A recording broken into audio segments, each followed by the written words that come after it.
पुराने रेलवे फाटक के ठीक पीछे, जहां पटरी की लोहे की गंध में कटहल के पेड़ों की छांव मिल जाती थी, वहां एक छोटा सा कस्बा था, भटपुरा। नाम में भट्ट, लेकिन लोगों की आदतों में नमी थी। सुबह चाय की दुकान पर अखबार के कोने फटे रहते, दोपहर में धूप छतों पर फिसलती और शाम को फाटक के पास वाले पीपल के नीचे ताश की गड्डियां बढ़ती। उसी भटपुरा में एक मकान था, 2 मंजिला, आंगन में तुलसी और दीवारों पर हल्दी के पुराने निशान। इस घर में रहती थी रेवती, 30 के आसपास, कड़क आवाज, स्कूल में गणित पढ़ाती, और उसके पिता दीनानाथ, रिटायर्ड पोस्टमास्टर, जिनकी अलमारी में मोहरों की तरह टिकटें सजी थी। रेवती की शादी को 5 साल हो गए थे, लेकिन पति को लेकर उसकी मां के ताने अब भी वैसी ही ताजगी से आते जैसे चूल्हे पर पहली रोटी। रेवती का पति निखिल, जिसे मोहल्ले वाले शुरू शुरू में बम्बई वाला लड़का कहते थे, फिर जमाई राजा, और अंत में बस घर जमाई कहने लगे, भटपुरा में एक अजीब सी पहेली बनकर आया था। लंबा, दुबला, कंधे थोड़े झुके हुए, जैसे हमेशा कुछ सोच रहा हो। आंखों में नींद और बेचैनी का मिला जुला रंग। वह बोलता कम था, पर जब बोलता तो शब्द ऐसे चुनता जैसे कंघी से उलझे बाल सुलझा रहा हो। उसकी जेब में अक्सर एक छोटा सा नोटपैड होता, जिसमें वह आंकड़े लिखता, कभी शेयरों के भाव, कभी बेतरतीब डूडल। मोहल्ले की औरतें कहती, काम धाम कुछ नहीं, बस ससुराल की रोटी तोड़ रहा है। पुरुष कहते, लगता है किस्मत से लड़ गया, अब ससुर की छत के नीचे पड़ा है। पर किस्मत की कहानी इतनी सीधी नहीं थी। निखिल का जन्म बम्बई के एक मध्यम वर्गीय फ्लैट में हुआ था, जहां शाम को बालकनी से लोकल की सीटी सुनाई देती थी। पिता क्लर्क, मां सिलाई करती। निखिल ने इंजीनियरिंग की, फिर एक स्टार्टअप में गया, जहां 2 दोस्तों के साथ मिलकर उसने एक छोटा सा फिनटेक टूल बनाया, किराना दुकानों के उधार खाते को मोबाइल पर लाने वाला।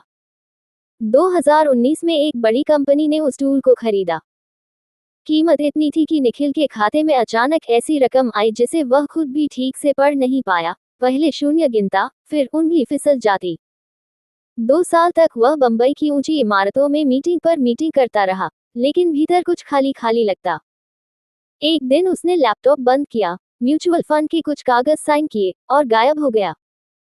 रेवती से उसकी मुलाकात एक शिक्षा सेमिनार में हुई थी, जहां निखिल को असफलता और फिर से शुरू करना विषय पर बोलने बुलाया गया था।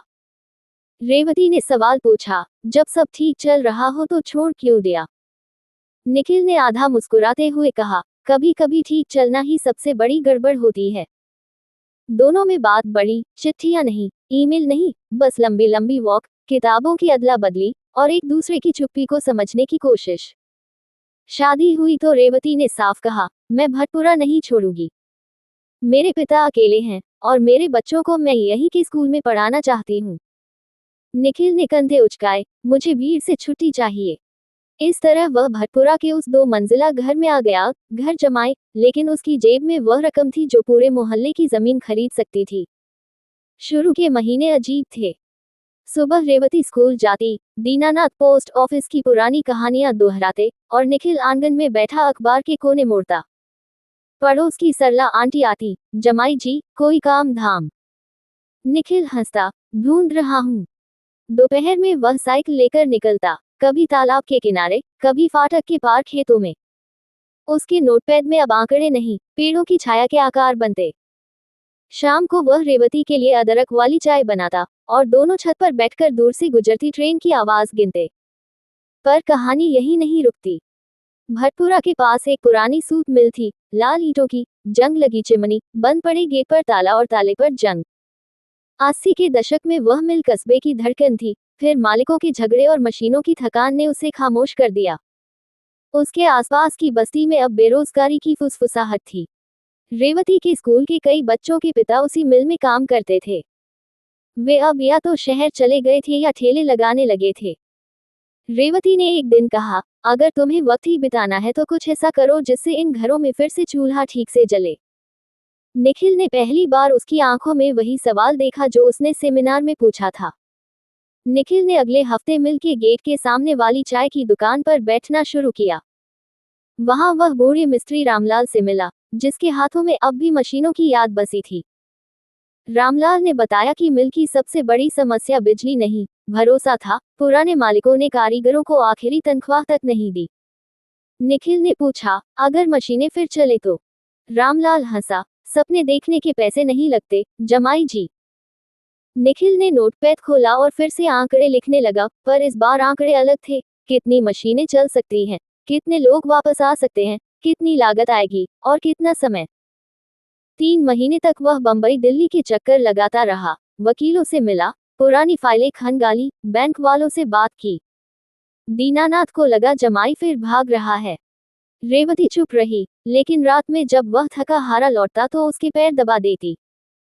एक दिन निखिल ने दीनानाथ के सामने एक फाइल रखी, मिल की नीलामी की नोटिस, बकाया कर्ज का हिसाब, और एक प्रस्ताव। वह अपने पैसे से मिल खरीदेगा, पर मालिक नहीं बनेगा, एक ट्रस्ट बनेगा जिसमें कारीगरों की हिस्सेदारी होगी। दीनानाथ ने चश्मा ठीक किया, फाइल को उल्टा पुलटा, फिर कहा, इतना पैसा है तो बंबई में फ्लैट क्यों नहीं ले लेते? निखिल ने धीरे से जवाब दिया, फ्लैट में छत होती है, आंगन नहीं। खरीद की खबर जब कस्बे में फैली तो पहले हंसी उड़ी, घर जमाई अब सेठ बनेंगे।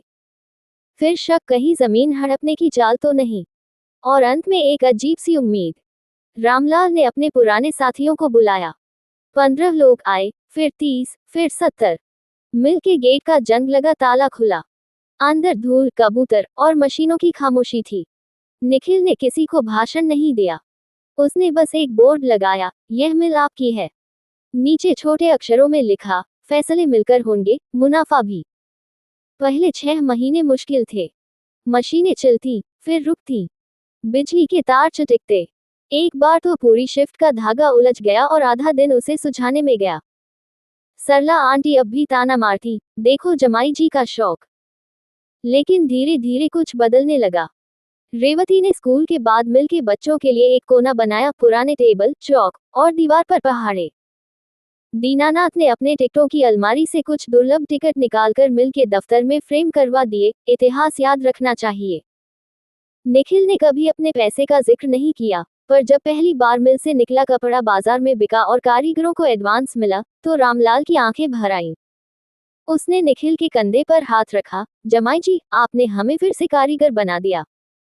कहानी में मोड़ तब आया जब बंबई से एक पुराना दोस्त आया, अमन। वह उसी स्टार्टअप का सह संस्थापक था।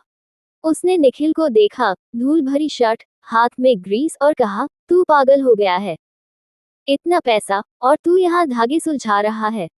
निखिल ने हंसते हुए उसे मिल का चक्कर लगाया। अमन ने हिसाब देखा, फिर सिर हिलाया, तूने जो मॉडल बनाया है, ये तो यूनिक है। इसे स्केल कर सकते हैं? निखिल ने कंधे उचकाए, स्केल नहीं, स्थिरता चाहिए। अमन ने एक प्रस्ताव रखा, उसकी कंपनी मिल के कपड़े को ऑनलाइन बेचेगी, बिना कमीशन। बदले में वह कहानी बताएगा, एक बंबई वाले लड़के की नहीं, एक कस्बे की। ऑनलाइन स्टोर खुला। पहले हफ्ते 10 ऑर्डर, दूसरे हफ्ते 50, फिर 300। भटपुरा का नाम पहली बार किसी डिलीवरी स्लिप पर छपा।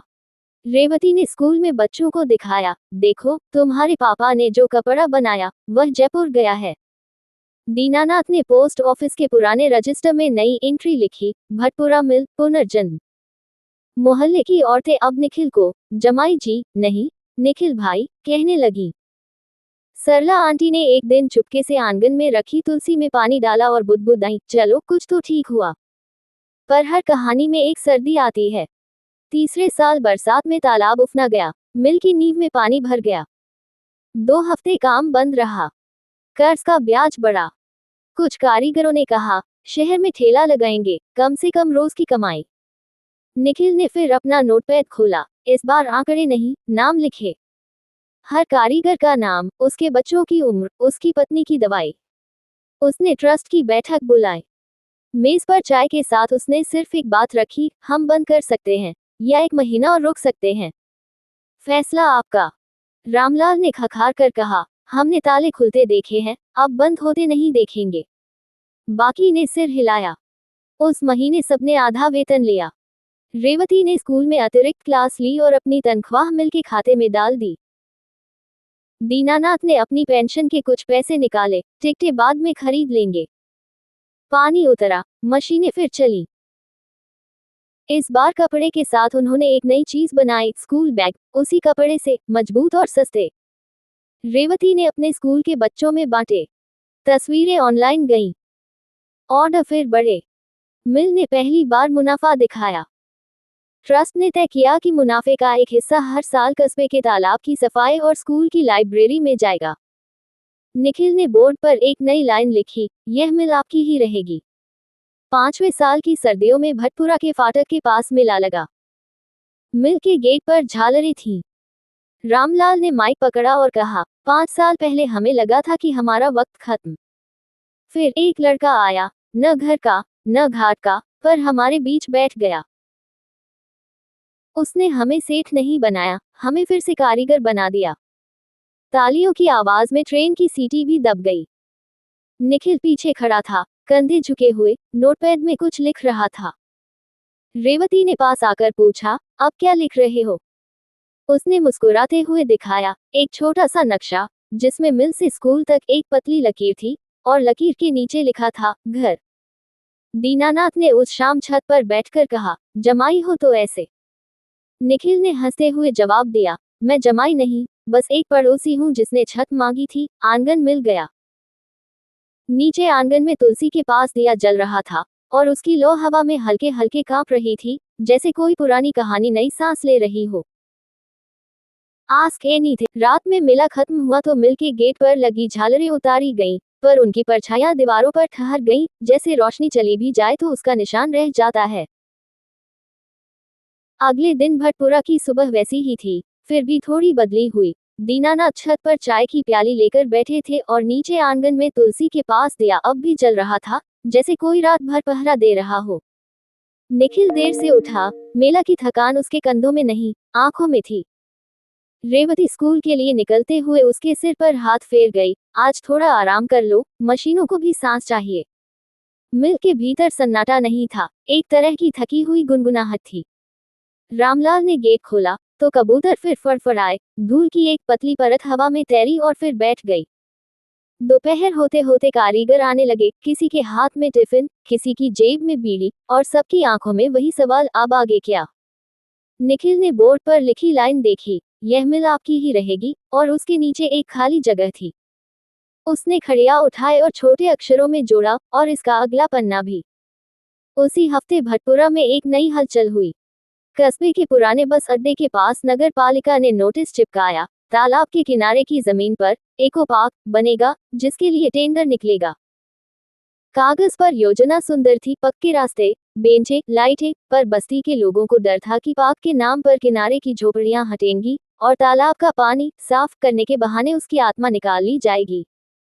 रेवती के स्कूल की कुछ माएं उसके पास आईं, दीदी, आप मिल वालों से कहिए, कुछ कीजिए। रेवती ने उसी शाम छत पर निखिल और दीनानाथ के सामने बात रखी। दीनानाथ ने चश्मा उतार कर कहा, सरकारी कागज में अक्सर वही नहीं लिखा होता जो जमीन पर होता है। निखिल ने नोटपैड निकाला, पर इस बार आंकड़े नहीं, तालाब का एक कच्चा नक्शा, घाट, पीपल, कच्ची पगडंडी, और किनारे पर बैठी औरतों की बिंदियां। अगली सुबह निखिल, रामलाल और 2 कारीगर तालाब के किनारे गए। वहां किशोर मछुआरे जाल सुखा रहे थे। एक बूढ़ी अम्मा, झुकी कमर, किनारे पर बैठी थी, उनका नाम बिरजू की दादी बताया गया। उन्होंने बिना पूछे कहा, पानी में जो गाय है, वह गंदगी नहीं, तालाब की चादर है। उसे हटाओगे तो सर्दी लग जाएगी। निखिल ने उनकी बात नोटपैड में नहीं लिखी, मन में लिख ली। दोपहर में वह नगर पालिका के दफ्तर गया, फाइलें देखी, टेंडर की शर्तें पढ़ी। शाम को मिल के दफ्तर में ट्रस्ट की बैठक बुलाई गई। मेज पर चाय के साथ उसने एक सीधा सवाल रखा, अगर हम बोली लगाएं तो? रामलाल हंसा, मिल चलाना और पार्क बनाना एक बात नहीं, जमाई जी। निखिल ने सिर झुकाया, पर तालाब को बचाना और मिल चलाना एक ही बात हो सकती है। 3 हफ्तों तक निखिल ने वही किया जो वह सबसे अच्छे से जानता था, सुनना, जोड़ना, और कागज पर उतारना। उसने शहर से एक युवा पर्यावरणविद को बुलाया, सपना, जिसने नदी किनारे बसे गांवों में काम किया था। सपना ने तालाब का पानी जांचा, काई की परत को देखा, और कहा, इसे साफ नहीं, संवारना है। उन्होंने एक प्रस्ताव तैयार किया, तालाब के किनारे कोई पक्का निर्माण नहीं, बस बांस और स्थानीय पत्थर से बनी पगडंडी, किनारे पर देशी पेड़, नीम, जामुन, करंज। बीच में एक छोटा सा मचान, जहां बच्चे बैठकर पढ़ सकें। और सबसे जरूरी, झोपड़ियों को हटाने की जगह, उन्हें किनारे पर ही पक्की नींव और टिन की छत देना, ताकि वे तालाब के रखवाले बने, बेदखल नहीं। टेंडर वाले दिन निखिल ने सूट नहीं पहना, वही धूल भरी शर्ट, वही झुके कंधे। फाइल के साथ उसने एक छोटा सा डिब्बा भी रखा, उसमें तालाब की मिट्टी, काई का एक टुकड़ा और बिरजू की दादी का दिया हुआ एक सूखा कमल का बीज। कमेटी के सामने उसने आंकड़े नहीं पढ़े, कहानी सुनाई, मिल की, कारीगरों की और तालाब की। सपना ने तकनीकी पहलू समझाया। अंत में निखिल ने डिब्बा खोला, ये हमारी बैलेंस शीट है। कुछ लोग हंसे, कुछ चुप रहे। 2 दिन बाद खबर आई, टेंडर मिल ट्रस्ट को मिला है। शर्त थी, 1 साल में काम दिखना चाहिए। काम शुरू हुआ तो कस्बे की हवा बदल गई। सुबह सुबह कारीगर शिफ्ट से पहले तालाब के किनारे पहुंचते, कुदाल चलाते, फिर मिल जाते। रेवती ने स्कूल के बच्चों को तालाब क्लब बनाया। हर शनिवार वे पानी का रंग, किनारे पर बैठने वाले परिंदे और काई की मोटाई नापते। दीनानाथ ने पोस्ट ऑफिस के पुराने रजिस्टर से निकालकर तालाब के किनारे लगे पीपल की उम्र का अंदाजा लगाया, कम से कम 70 साल। सरला आंटी, जो अब भी हर बात में नुक्ताचीनी करती थी, एक दिन चुपचाप किनारे पर बैठी और बिरजू की दादी के पास अपना दुपट्टा बिछा दिया। धूप तेज है, छांव कर लो। पर कहानी सीधी रेखा में नहीं चलती। चौथे महीने ठेकेदारों के बीच से आवाजें उठी, ट्रस्ट को काम नहीं आता, पाक नहीं बनेगा। एक अखबार में खबर छपी, घर जमाई का नया शौक, तालाब। उसी हफ्ते शहर से एक रियल एस्टेट कंपनी के लोग आए, काले शीशे वाली गाड़ी में। उन्होंने ट्रस्ट को साझेदारी का प्रस्ताव दिया। पार्क के किनारे कुछ इको विला बने, मुनाफा बंटेगा। निखिल ने उन्हें मिल का चक्कर लगवाया, फिर तालाब के किनारे ले गया। बिरजू की दादी ने उन्हें घूरकर देखा और अपने कमल के बीज को मुट्ठी में भींच लिया। निखिल ने धीरे से कहा, हम बेच नहीं रहे, बचा रहे हैं। वे लोग मुस्कुराए और चले गए, पर जाते जाते एक धमकी सी फुसफुसाहट छोड़ गए, कस्बे में सबकी कीमत होती है। बरसात फिर आई, पर इस बार तालाब तैयार था। किनारे पर बांस की पगडंडी ने पानी को बांधा नहीं, बहने दिया। काय की परत को पूरी तरह नहीं हटाया गया, बस छांटा गया। मचान पर बच्चों ने अपनी कॉपी रखी। एक शाम तेज हवा में मचान का एक बांस चरमराया। रामलाल ने तुरंत रस्सी बांधी और निखिल ने नोटपैड में लिखा, पानी और हवा से लड़ो मत, उनके साथ चलो। उसी रात मिल में एक नई मशीन आई, पुरानी नहीं, सेकंड हैंड, पर दुरुस्त। रामलाल ने उसे देखकर कहा, ये हमारे जैसी है, थोड़ी थकी हुई पर काम की। साल के अंत में नगर पालिका की टीम आई। उन्होंने पगडंडी पर चलकर देखा, मचान पर बैठे बच्चों से बात की और झोपड़ियों की जगह बने पक्के कमरों में झांका। हर कमरे के बाहर तुलसी का पौधा था। रिपोर्ट में लिखा गया, ये पार्क नहीं, ये तालाब का घर है। उसी शाम भटपुरा के फाटक के पास फिर छोटा सा मेला लगा, इस बार मिल के कपड़े और तालाब के किनारे उगाए गए करंज के बीजों। छोटी छोटी पोटलियां बिक रही थीं। रेवती ने मंच से नहीं, मचान से बोलते हुए कहा, हमने कुछ बड़ा नहीं किया, बस जो था उसे रहने दिया। दीनानाथ ने तालियां बजाईं, पर धीरे धीरे, जैसे कोई प्रार्थना। मेला खत्म होने पर निखिल छत पर अकेला बैठा था। उसकी गोद में नोटपैड खुला था। इस बार उसमें न आंकड़े थे, न नक्शा, बस एक लाइन बार बार लिखी थी, घर वही जहां लौटकर थकान उतर जाए। नीचे आंगन में दिया अब भी जल रहा था, पर उसकी लौ अब कांप नहीं रही थी, स्थिर थी, जैसे उसे पता हो कि हवा अब दोस्त है। दूर से ट्रेन की सीटी आई, और निखिल ने पहली बार उसे गिना नहीं, बस सुना। सायरन की आवाज घुटी हुई थी, जैसे कोई गाड़ी फाटक के पास आकर हिचक रही हो।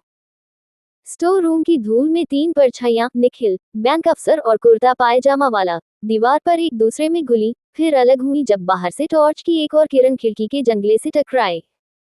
बिरजू ने चाबी को मुट्ठी में भींचा, जैसे वह लोहे का टुकड़ा नहीं, कोई वादा हो। मुहर तुम्हारे पास कैसे? निखिल की आवाज धूल से भारी थी। कुर्ता पायजामा वाला, जिसका नाम अब तक किसी ने नहीं पूछा था, जेब में मुहर को उलट पलट कर देखने लगा। नाम देवराज है, उसने धीरे से कहा, जैसे नाम बताने से धमकी कम हो जाए। लिक्विडेशन सेल में 10 साल रहा। जब मिल बंद हुई, तो फाइलें ट्रक में लदी। एक ट्रक रास्ते में पंक्चर हुआ, बस उसी में ये डिब्बा था। मैंने मुहर रख ली, सोचा कभी काम आएगी। बैंक अफसर ने रजिस्टर के आखिरी पन्ने को 2 उंगलियों से उठाया। लाल स्याही का नोट, भुगतान प्राप्त, 47 लाख, बैंक की मुहर, गुम, पसीने जैसी नमी में फैल गया था। अगर भुगतान हुआ था तो रसीद कहाँ है? उसने पूछा। देवराज हंसा, पर इस बार आवाज में थकान थी। रसीद दो थी, एक मिल के खाते में, दूसरी यूनियन के पास। मिल वाली आग में जली 1987 की हड़ताल में दफ्तर जला था। यूनियन वाली, उसने बिरजू की तरफ देखा। बिरजू ने सिर उठाया। दादी के पास एक बक्सा है, उसमें पिताजी की चीजें हैं। बाहर सायरन अब साफ हुआ, पुलिस नहीं, फायर ब्रिगेड की छोटी गाड़ी, जो तालाब के किनारे रुकी। उसकी लाल बत्ती घूम रही थी, पर हॉर्न बंद था। सपना और रामलाल गेट पर खड़े थे, उनके पीछे रेवती, हाथ में स्कूल की टॉर्च। तालाब के पास धुआं। सपना ने कहा, कोई पगडंडी के बांस में आग लगाने की कोशिश कर रहा था।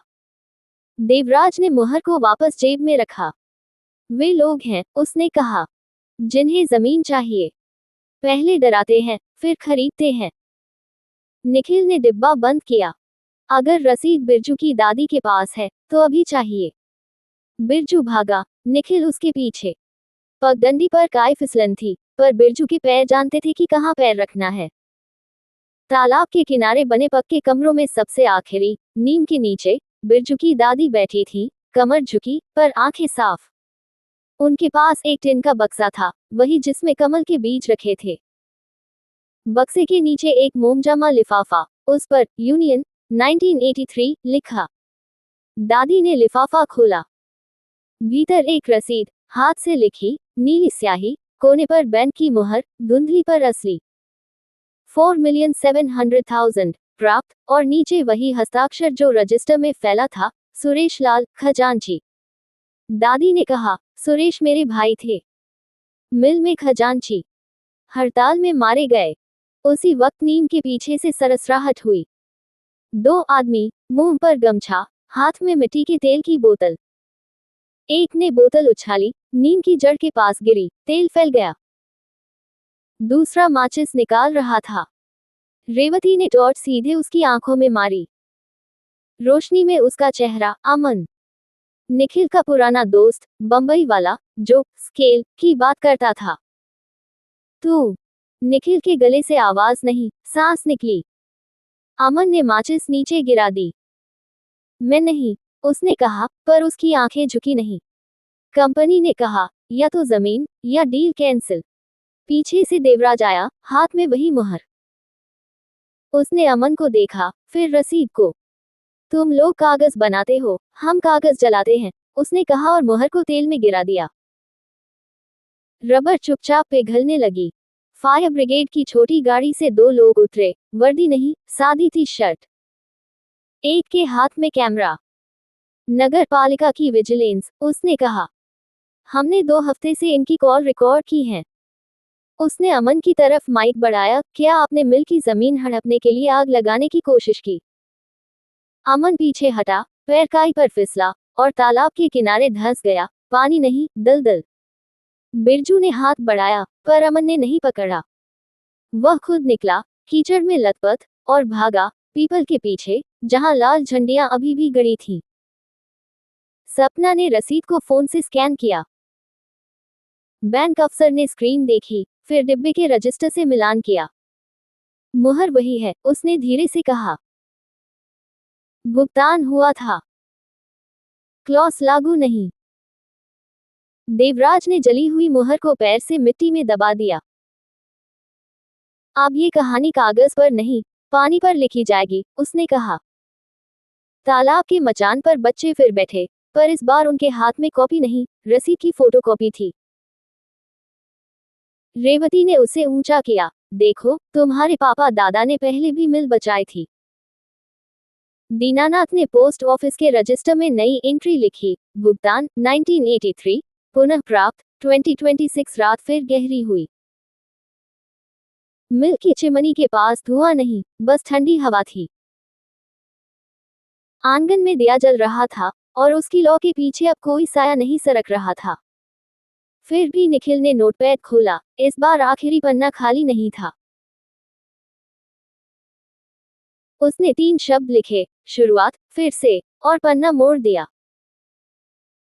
दूर से ट्रेन की सीटी आई, पर इस बार वह गले में नहीं अटकी, पूरी, साफ, और जाने के बाद भी देर तक गूंजे। उस आखिरी पहर में ट्रेन की सीटी जैसी गूंज थी, पूरी, साफ, और फिर भी अधूरी, क्योंकि उसके पीछे एक और आवाज दबी थी, जैसे पटरी के नीचे कोई धातु खिसक रही हो।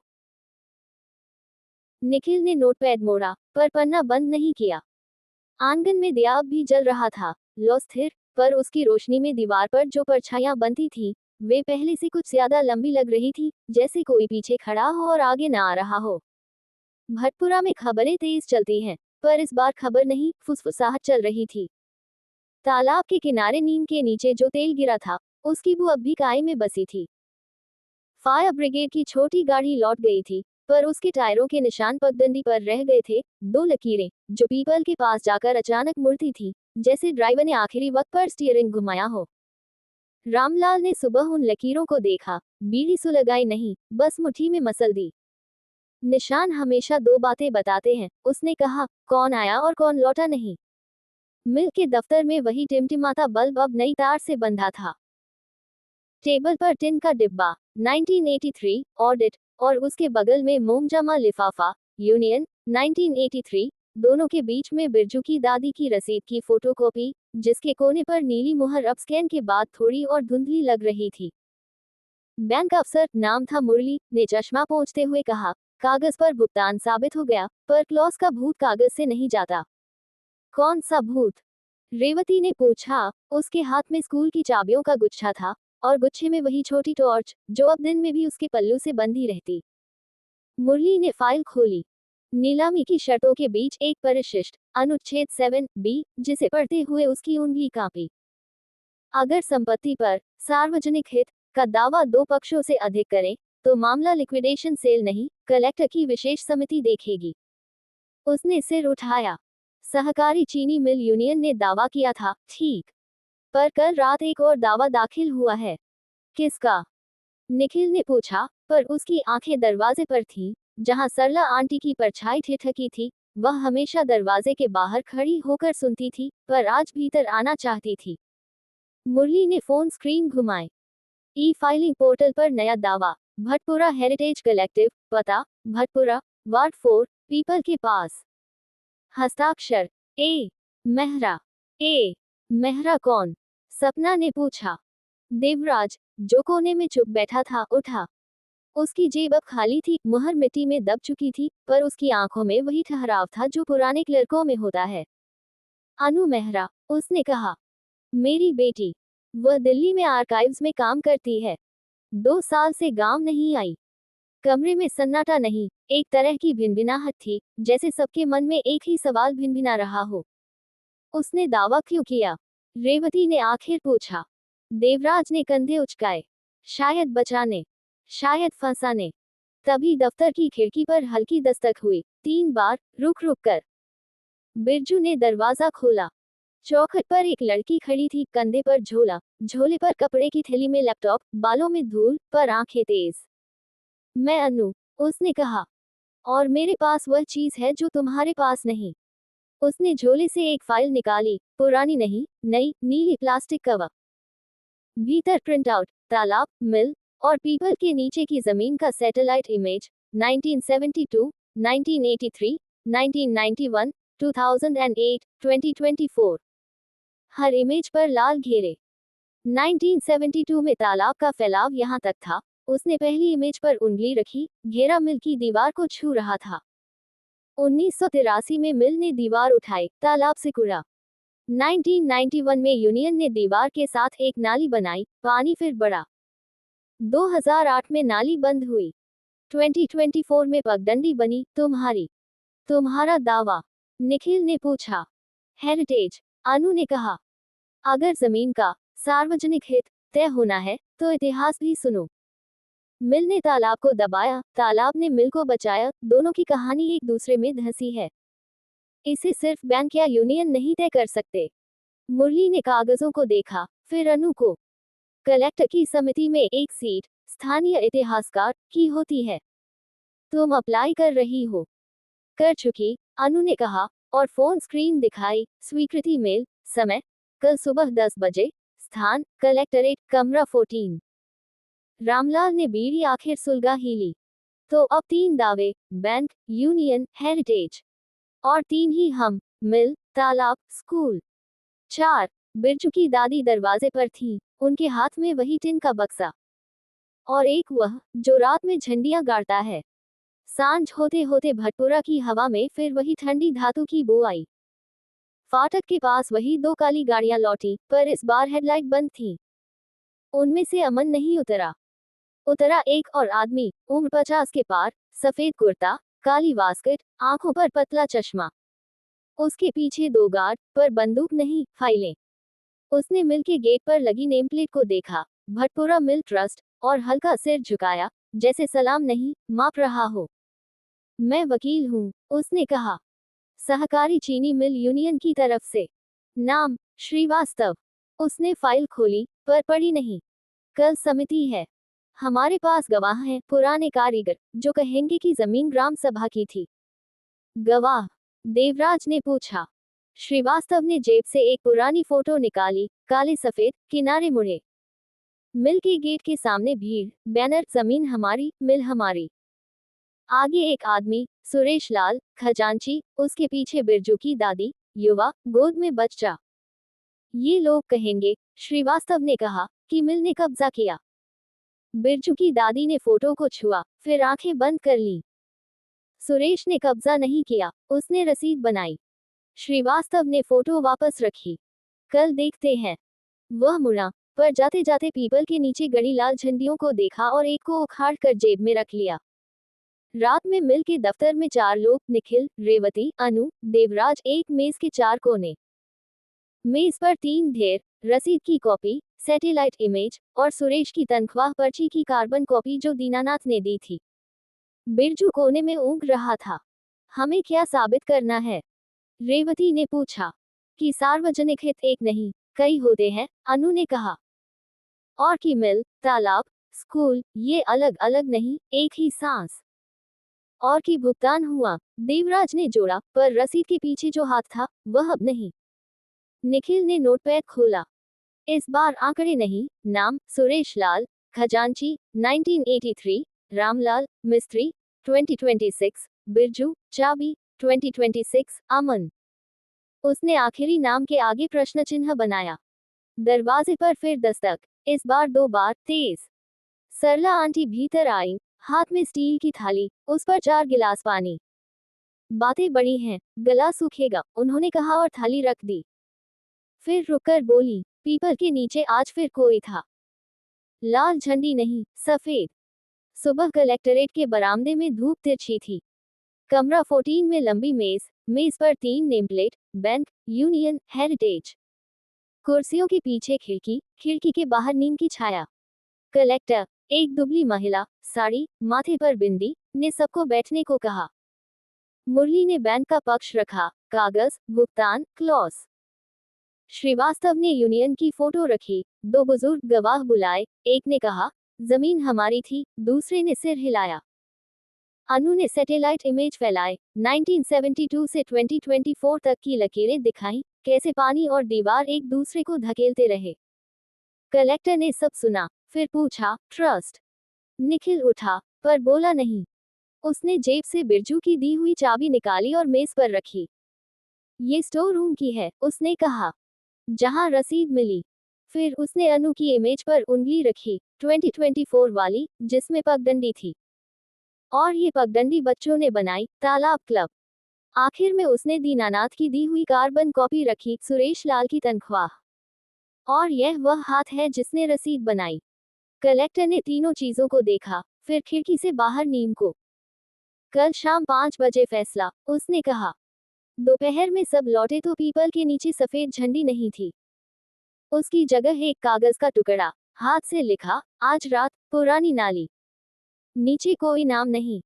रात में चारों, निखिल, अनु, रामलाल, बिरजू, टॉर्च लेकर पुरानी नाली के पास पहुंचे, जो 1991 में यूनियन ने बनाई थी और 2008 में बंद हो गई थी। घास हटाई तो लोहे का ढक्कन दिखा, जंग खाया। ढक्कन उठाया, नीचे सुरंग नहीं, एक चेम्बर, ईंटों का, भीतर पानी की सड़न और कागज की बू। दीवार पर खड़िया से लिखा, 4,700,000, ब्याज 0। नीचे एक और लाइन, सुरेश। अनु ने फोन से फोटो ली। रामलाल ने ईंट को ठकाया, एक ईंट खोखली। उसके पीछे कपड़े में लिपटी एक डायरी, सुरेश की। पहले पन्ने पर तारीख, द 12th of August 1983। आखिरी पन्ने पर, भुगतान बैंक में जमा, रसीद 2 प्रतियों में। एक मिल, एक यूनियन। मुहर मेरे पास। डर है, इसलिए नाली में रख रहा हूँ। डायरी के बीच में एक मुड़ा हुआ कागज नक्शा, जिसमें नाली से तालाब तक एक लकीर, और लकीर के अंत में क्रॉस, ठीक उस जगह जहां अब मचान है। ये सार्वजनिक हित है, अनु ने धीरे से कहा। पानी का रास्ता। तभी पीछे से आवाज, और यह सबूत है। श्रीवास्तव खड़ा था, हाथ में टॉर्च, पर इस बार फाइल नहीं। उसके पीछे अमन, कीचड़ अब भी उसके जूतों पर। मैंने सफेद झंडी लगाई, अमन ने कहा, क्योंकि डर लगा, अगर आग लगती तो सब जलता। श्रीवास्तव ने डायरी देखी, फिर सिर झुकाया। कल मैं गवाही बदलूंगा। अगली शाम 5 बजे कलेक्टर ने फैसला पढ़ा, भुगतान प्रमाणित। जमीन का उपयोग मिश्रित, उत्पादन, जल संरक्षण, शिक्षा, सार्वजनिक हित के अंतर्गत। ट्रस्ट की देखरेख में, हेरिटेज कलेक्टिव की निगरानी, यूनियन की भागीदारी। फाइल बंद हुई।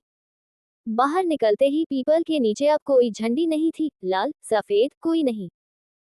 बस एक सूखा कमल का बीज पड़ा था, आधा मिट्टी में धंसा। बिरजू ने उसे उठाया, दादी को दिया। दादी ने बीज को तालाब के किनारे दबा दिया। मिल की चिमनी के पास हवा फिर ठंडी थी, पर इस बार धातु की नहीं, पानी की बू थी। आंगन में दिया जल रहा था, लौ स्थिर। निखिल ने नोटपैड खोला, आखिरी पन्ने पर वही 3 शब्द, शुरुआत, फिर से। उसके नीचे उसने एक और लाइन जोड़ी, और रास्ता, पानी का। दूर से ट्रेन की सीटी आई, पूरी, साफ, और इस बार उसके पीछे कोई दूसरी आवाज नहीं थी, सिर्फ पट। फैसले की स्याही अभी सूखी भी नहीं थी कि कलेक्टरेट के बरामदे में एक अजनबी छाया रुकी, ना फाइल, ना टॉर्च, बस एक पुरानी छतरी, जिसके कपड़े पर पानी के निशान नहीं, धूल के थे। वो छतरी टेकता हुआ कमरा 14 के बाहर बेंच पर बैठ गया, जैसे सुन रहा हो कि भीतर क्या कहा गया। कलेक्टर के चपरासी ने उसे देखा, फिर नजर फेर ली। भटपुरा में ऐसे लोग अक्सर आते हैं, जो बस देखने आते हैं। मिल लौटते वक्त पीपल के नीचे अब कोई झंडी नहीं थी, पर उसकी जड़ के पास मिट्टी थोड़ी उभरी हुई थी, जैसे किसी ने हाल ही में कुछ दबाया हो। बिरजू ने झुककर देखा, एक कांच की गोली, हरी, आधी मिट्टी में। उसने उठाई, जेब में रख ली। दादी ने दूर से देखा और बिना कुछ कहे तालाब की ओर मुंह फेर लिया। रात में आंगन का दिया जल रहा था, पर हवा आज अलग थी, पटरी की ओर से नहीं, तालाब की ओर से आ रही थी, और उसमें काय की नहीं, भीगी ईंट की बू थी। निखिल छत पर बैठा नोटपैड के आखिरी पन्ने को देख रहा था, शुरुआत, फिर से, और रास्ता, पानी का। नीचे खाली जगह थी, जैसे कोई लाइन मांग रही हो। तभी नीचे गली में छतरी की ठक ठक सुनाई दी। दरवाजा खटका नहीं, पर कुंडी अपने आप हिली। रामलाल ने गेट खोला। सामने वही अजनबी छतरी, बंद, कंधे झुके, उम्र 60 के पार, पर आंखें ऐसी जैसे बहुत कुछ पढ़ चुकी हूं। नाम? रामलाल ने पूछा। मास्टर, उसने कहा। बस मास्टर। 30 साल पहले इसी मिल के पीछे वाले स्कूल में पढ़ाता था। उसने जेब से एक छोटा सा टिन का डिब्बा निकाला, ऊपर चौक लिखा था, पर भीतर चौक नहीं, एक मुड़ा हुआ कागज। सुरेश ने मेरे पास रखा था। कहा था, जब पानी अपना रास्ता मांगे, तब निकालना। अनु ने कागज लिया, नीला, सरकारी, किनारे पर मोहर, सिंचाई विभाग, 1979।